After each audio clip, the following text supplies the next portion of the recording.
Just hanging out in the woods. Nothing better to do.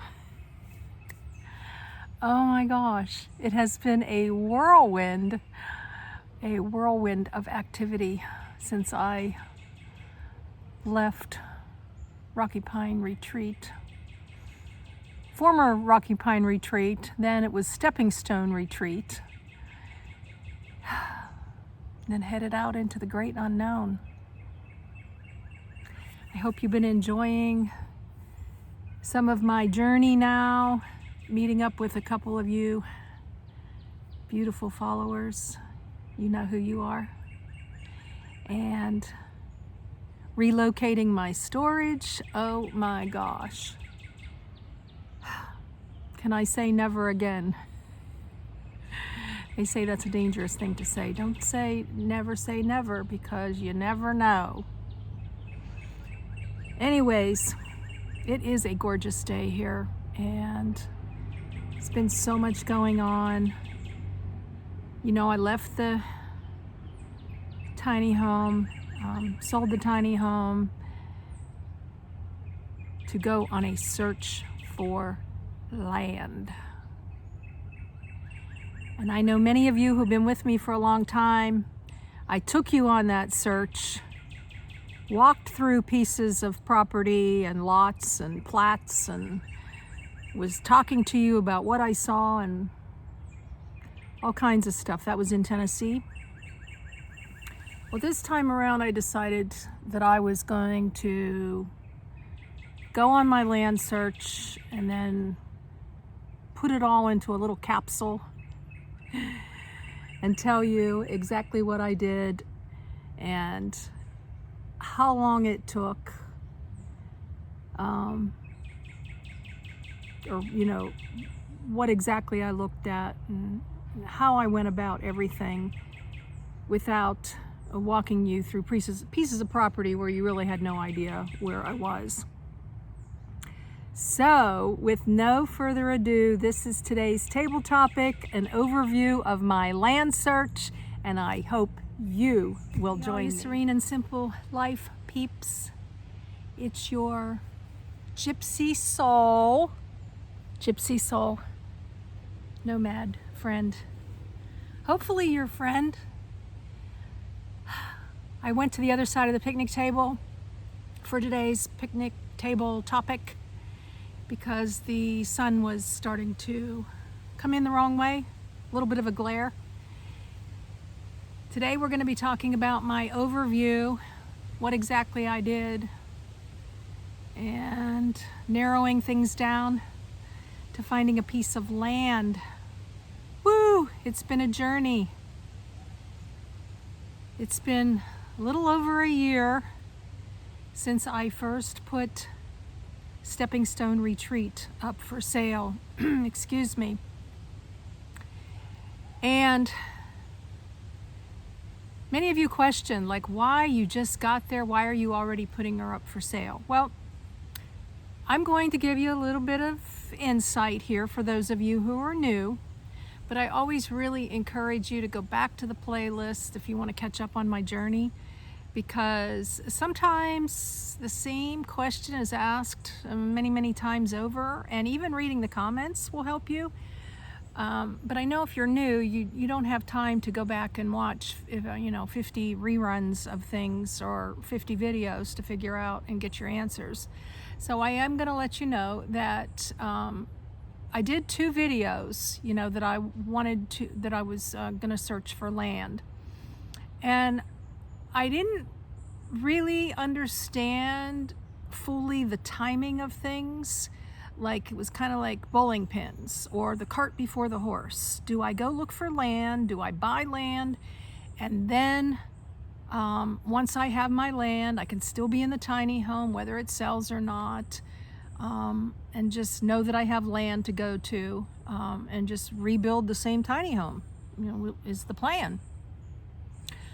So I was talking to a friend here from the channel, and she's like, well, why don't you just go look and see what's out there? So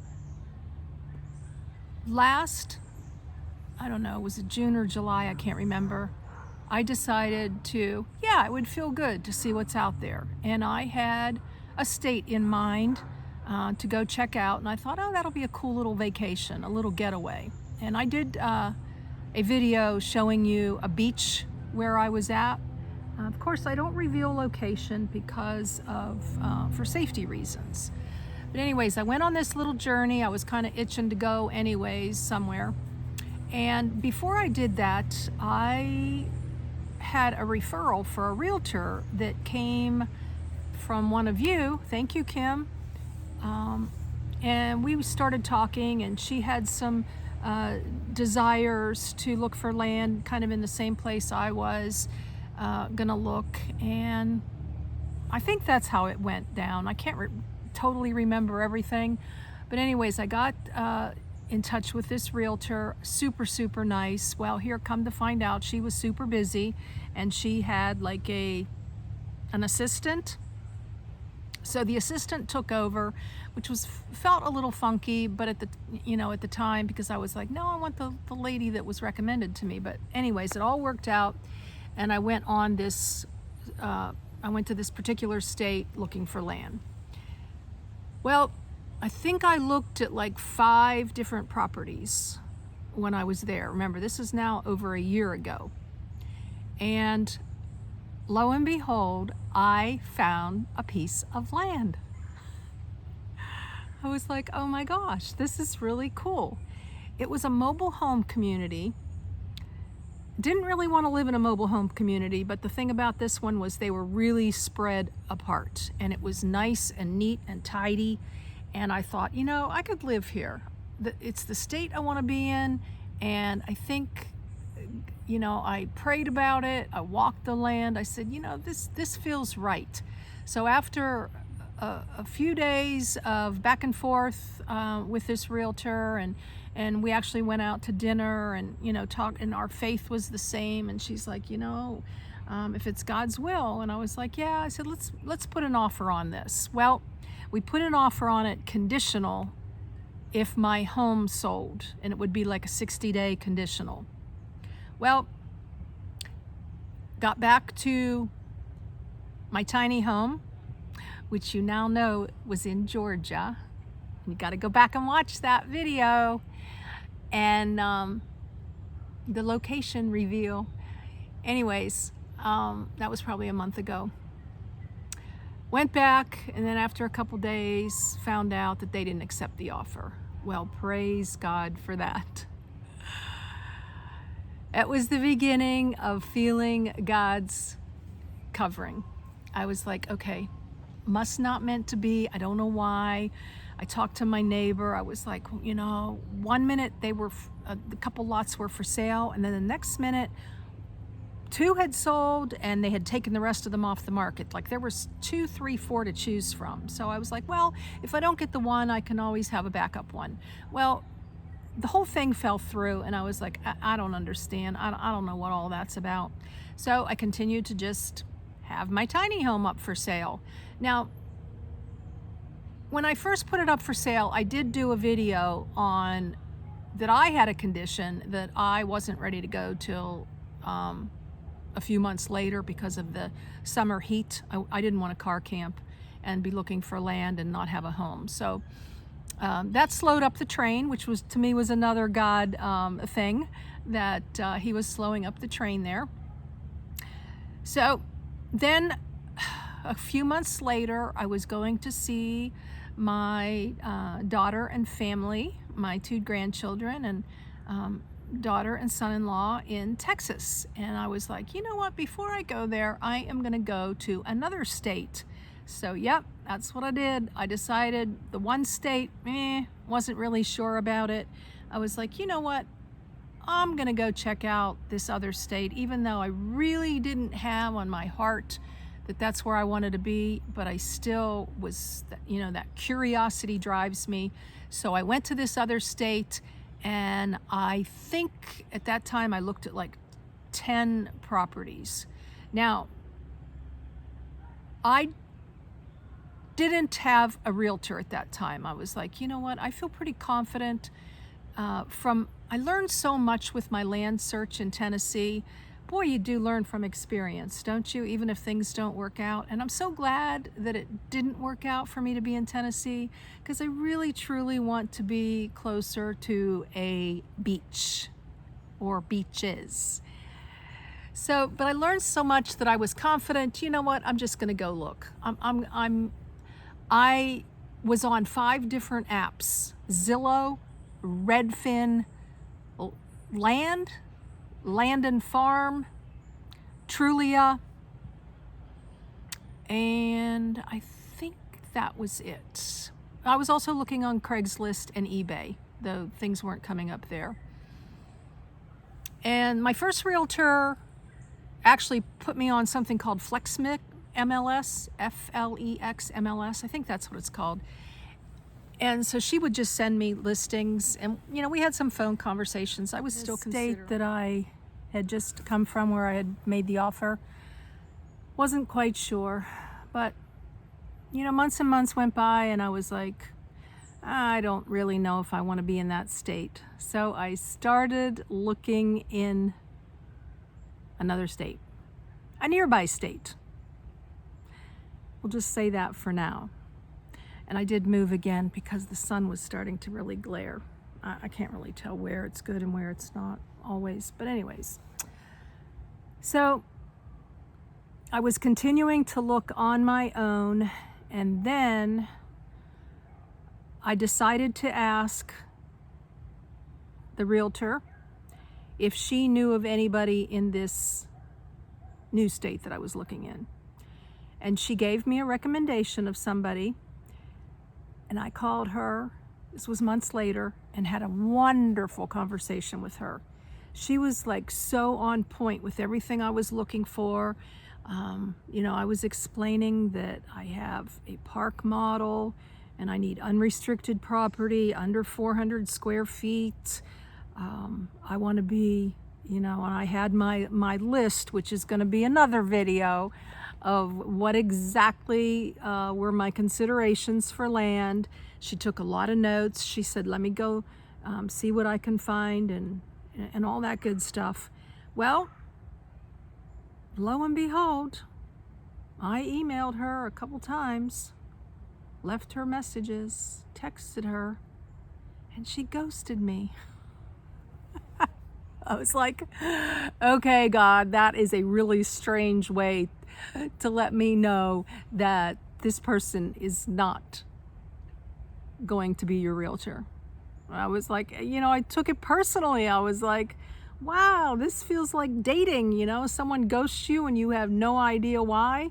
And I was like, I would send like a nice email like, are you okay, Tracy? I'm just concerned because da-da-da. And I didn't go on, or no pressure, nothing. I just wanted to hear, you know, hey, you know, even if she would have said, hey, Linda, until you sell your tiny home, I think it's kind of in vain for us to, you know, look and you get your heart set on something and that you need to sell your tiny home because, you know, putting a condition on land is really hard. And I had already been there. I already knew, you know, people don't want to put a condition 60 days on land. So I was like, but nothing, just totally ghosted. So then fast forward, I was like, okay, I'm going to just keep looking myself, the places that I told you.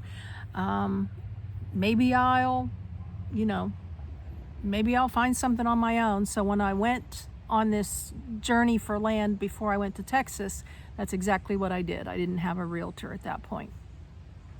And there was something in me was saying, you know what, maybe I don't need a realtor. I know what I'm doing now. I don't need hand holding like I did the first time around.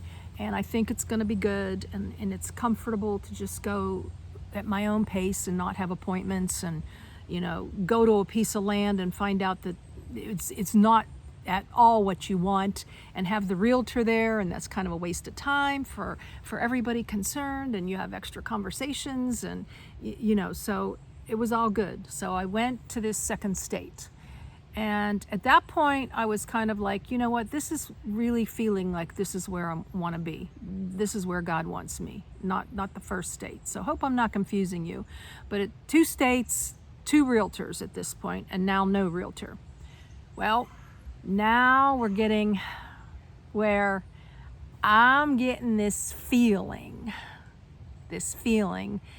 that now that I have totally let go, which is probably a conversation for another day, but I have let go. It doesn't matter when this sells. It was almost a year at that point. I was like, whatever happens, happens.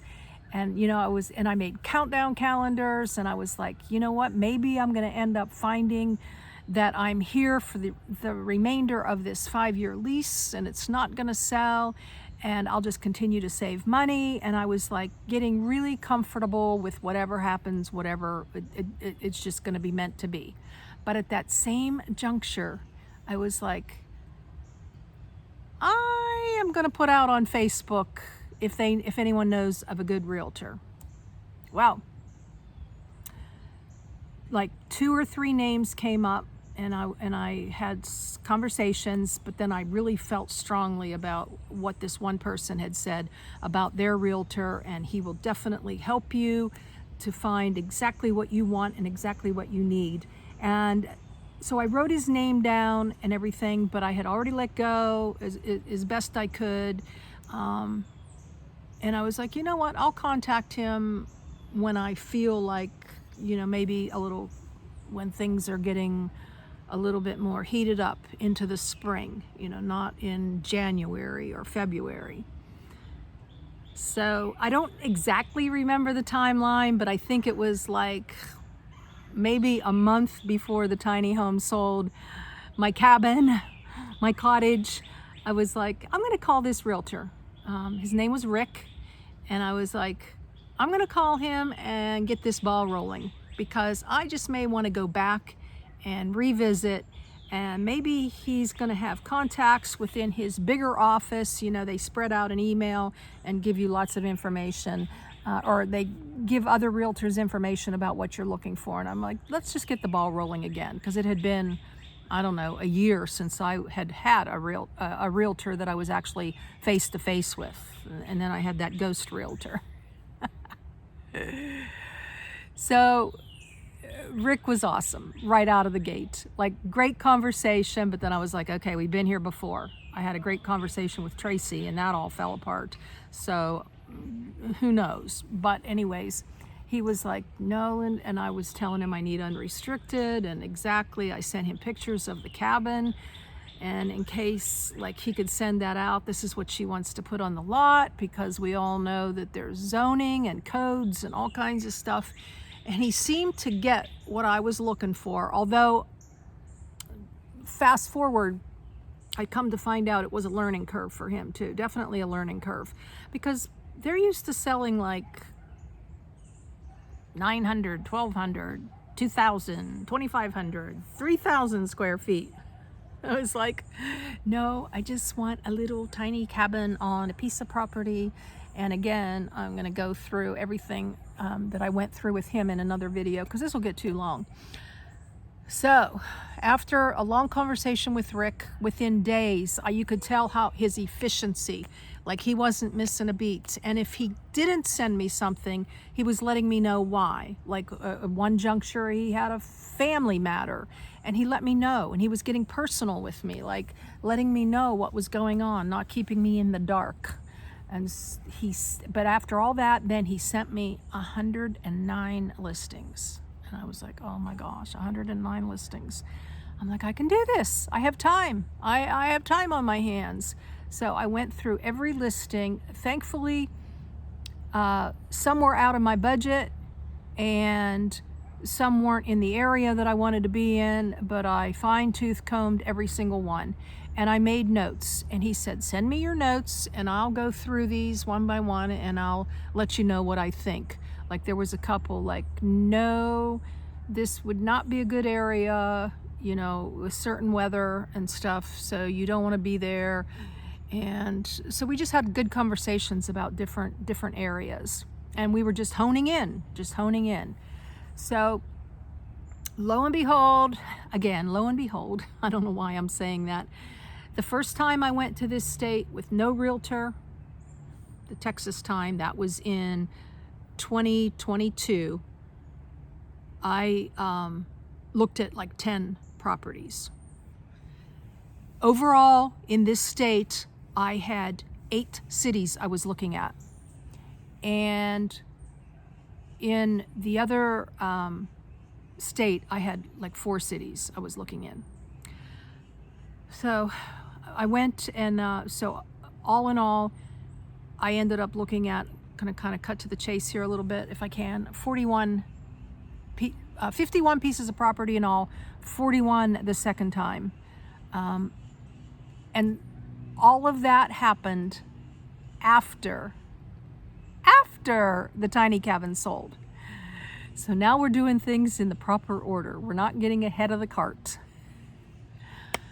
I went and looked at all the pieces of property by myself. And so happy, because he didn't need to come with me on them. And I was turning my thoughts, praying, getting an understanding. I knew, what I was looking for, and I knew more certain what was going to work and what wasn't going to work. And I didn't spend 20 minutes looking at this piece of property and saying, well, could I make this work? And trying to fit a square peg into a round hole. I was just like, nope, this isn't going to work. And I would drive on to the next thing. And I didn't question it. It was like I wasn't questioning God. He would give me that thought, and bam, I was, without hesitation, I was on to the next property.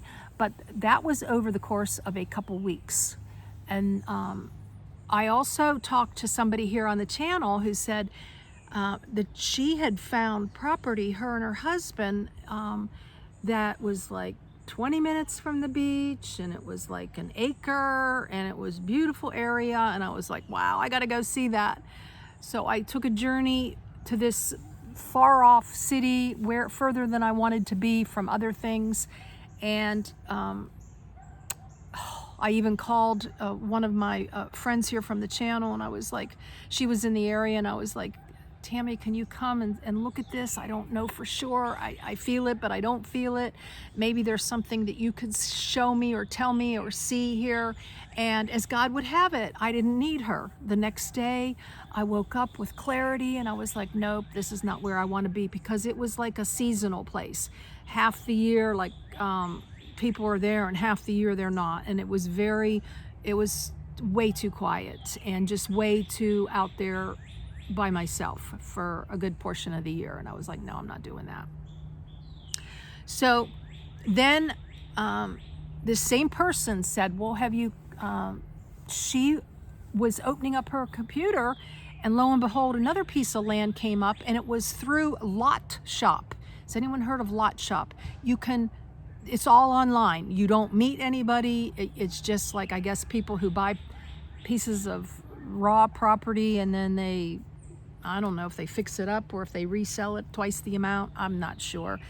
But I went and saw that piece of property, and that was like, no way, no way. But it gave me something to do. It gave me a new area. It gave me more clarity. Like, I didn't need to spend any time there. So I don't know what that was all about. But I was like, oh, should I look further on Lot Shop? And then I was like, no, I'm not going to do that. So in between that place where I called Tammy and said, hey, can you come here? I talked to Deb, and I was like, Deb, this is what I had a lot of questions for her. And I was like, I saw the property, I'm not sure. And so she was giving me some food for thought, and I was like, no, I don't. And I even called Rick, and I was like, Rick, you know what? I'm sorry if I think I found what I want. And I'm like, and if I do, then I owe you. I appreciate your time, da, da, da.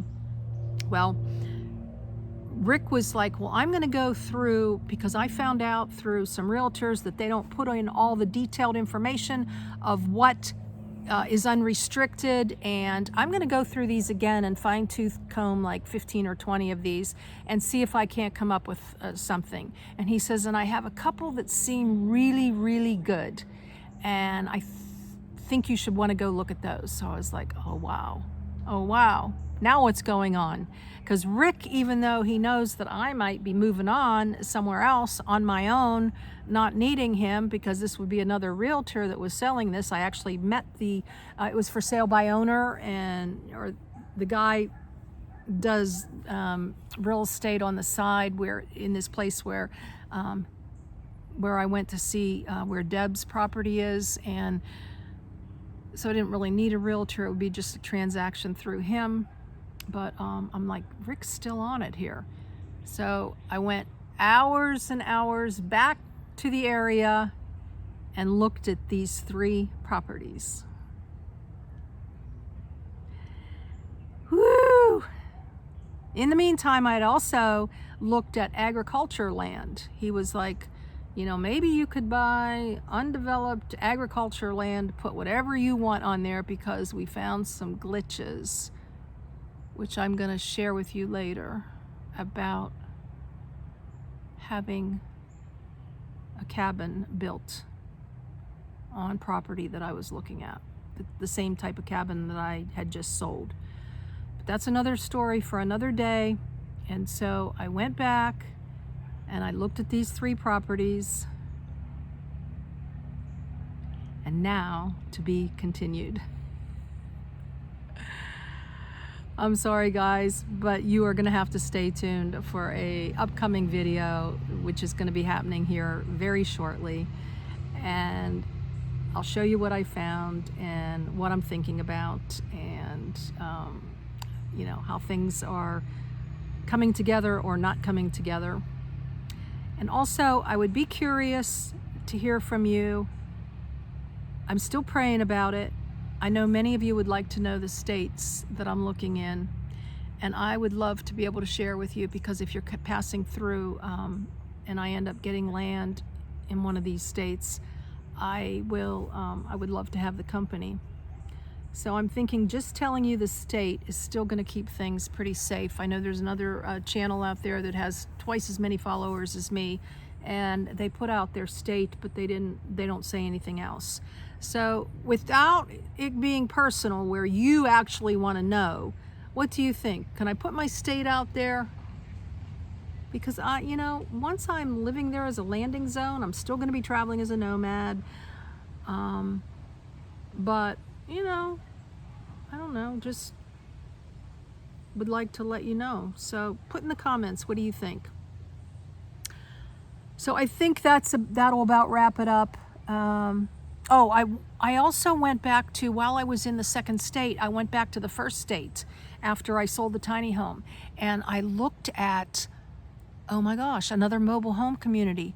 They were selling lots for $100,000, and you could put anything you want on it.